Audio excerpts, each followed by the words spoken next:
రాష్ట్రంలో ఆసక్తికర పరిణామం చోటు చేసుకుంది.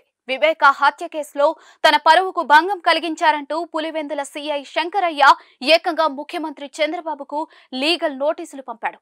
ఆ నోటీసుల్లో వివేక హత్య కేసులో తన వ్యక్తిగత ప్రతిష్టకు భంగం కలిగించేలా చంద్రబాబు పలుమార్లు తప్పుడు ప్రకటనలు చేశారని ఆరోపించారు. దీంతో ఆయన తరపు న్యాయవాది జి ధరణేశ్వర్ రెడ్డి నుంచి ఈ నెల 18న సీఎం చంద్రబాబుకు లీగల్ నోటీసులు అందిన విషయం ఆలస్యంగా వెలుగులోకి వచ్చింది.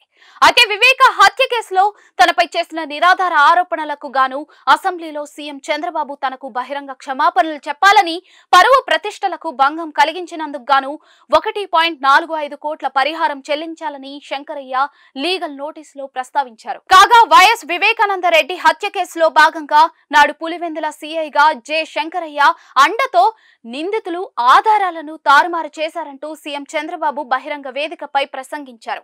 అయితే విధుల అలసత్వం వహించారని 2019లో శంకరయ్యను అప్పటి ప్రభుత్వం సస్పెండ్ చేసింది. వివేక హత్యపై కేసు బుక్ చేయవద్దని ఎంపీ అవినాష్ రెడ్డి అనుచరుడు దేవిరెడ్డి శివశంకర్ రెడ్డి తనను బెదిరించారని సీఐ శంకరయ్య సిబిఐ ఎదుట స్టేట్మెంట్ ఇచ్చాడు. అదేవిధంగా డెడ్ బాడీని పోస్టుమార్టానికి పంపొద్దంటూ బెదిరింపులకు గురి చేశారని ఆయన సంచలన విషయాలను విచారణలో బయటపెట్టారు. అనంతరం వారం రోజుల వ్యవధిలోనే శంకరయ్యపై జగన్ సర్కార్ సస్పెన్షన్ ఎత్తివేసింది.